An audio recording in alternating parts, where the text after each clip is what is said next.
We will stand with you. There is no politics involved. We will fight for you. ಅಂತ ಹೇಳ್ತಾ ಇದ್ದಾರೆ. Contract ಏನೇನಾಗಿದೆ ಸಹಾಯ ಮಾಡಬೇಕು ಆರ್ಥಿಕವಾಗಿ ಅವೆಲ್ಲ ನಾವು ಮಾಡ್ತೀವಿ. ಅಲ್ಲ ಕಾಂಟ್ರಾಕ್ಟ್ ಏನೇನಾಗಿದೆ ಅದೆಲ್ಲ ಕಂಪ್ಲೀಟ್ MLA ಅವರು ಕೂಡ ಅದಕ್ಕೆ ಏನ್ ಬಿಲ್ ಬರಬೇಕು ಅಂತ ಅದಕ್ಕೆ ಹೋರಾಟ ಮಾಡ್ತೀವಿ. ಮಾಡುವ ಕೆಲಸ ಅದೇ ಇದ್ದಾರಲ್ಲ. ಈಗ ಅವ್ರು ಹೇಳಿದೆ ಸರ್ಕಾರದ ಜಾಗದಲ್ಲಿ ಕೆಲಸ ಮಾಡ್ದಿರಕ್ಕಾಗಲ್ವಲ್ಲ. ಸರ್ಕಾರ ಪಂಚಾಯತಿ ಅವರು ಒಪ್ಪಿಟ್ಟು ತಾನೇ ಯಾವ್ದಾದ್ರು ಒಂದು ರೋಡು ಮೋರಿ ಮತ್ತೊಂದು ಏನಾದ್ರು ಮಾಡ್ಲಿಕ್ಕೆ ಸಾಧ್ಯ. ಈಶ್ವರಪ್ಪ ಹೇಳಿದೆ ಹೆಂಗ್ ಮಾಡಕ್ಕಾಗುತ್ತೆ ಕೆಲಸ ಯಾವ ಜಾಗದಲ್ಲಿ ಮಾಡಕ್ಕಾಗ್ತದೆ? ಮಾಡಕ್ಕಾಗುತ್ತೆ. 4 ಕೋಟಿ ರೂಪಾಯಿ 1-2 ರೂಪಾಯಿ ಅಲ್ಲ ಸರ್, 4 crores 4 ಕೋಟಿ ರೂಪಾಯಿ ಕೆಲಸ ಎಲ್ಲ ಕೆಲಸ ಮಾಡಿಸಿ ಅಮ್ಮ ಬಿಲ್ ಬರ್ತದೆ ನಾನು ಹೋಗ್ತೇನೆ ಅಂತ ಹೇಳಿದಾದ್ರೆ ಅವ್ರ ಹೆಸರು ಕಾರು ಕಮಿಷನ್ ಏನೇ ಕೇಳೋಕೆ ಹಿಂಗೆಲ್ಲ ಮಾಡ್ಕೊಂಡ್ ಬಿಟ್ಟಿದ್ದಾರೆ. ನನ್ನ ಮಗನ್ ಮೋಸ ಮಾಡ್ಬಿಟ್ಟಿದ್ದಾರೆ. ನನ್ನ ಮಗ ಮೋಸ ಆಗೈತ್ರಿ. ದಯವಿಟ್ಟು ಎಲ್ಲ ನೀವರಿಪ್ಪ ಸಮಾಧಾನ ಮಾಡ್ಕೊಡಮ್ಮ.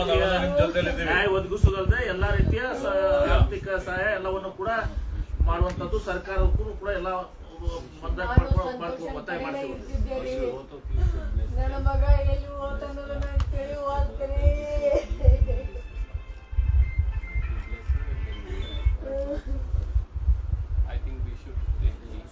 ಈಗ ತಾಯಿ ನೀನು ಧೈರ್ಯ ತಗೋ. ಲಕ್ಷ್ಮಿ ಅವರೆಲ್ಲ ವಿಚಾರ ತಿಳಿಸಿದ್ದಾರೆ.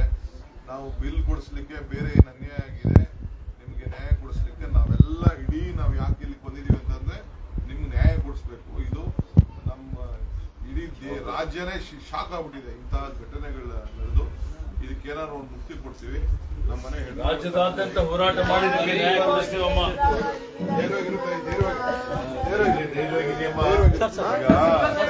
ಕಾಂಗ್ರೆಸ್ ಪಾರ್ಟಿ ನಿಮಗೆ ಸಹಾಯ ಕಳ್ಕೊಬೇಡ.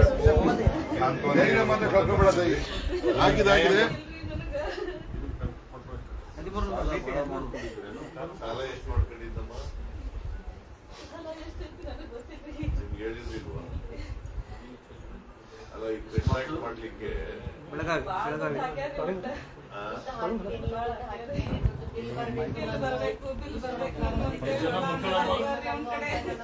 ಮಕ್ಕಳು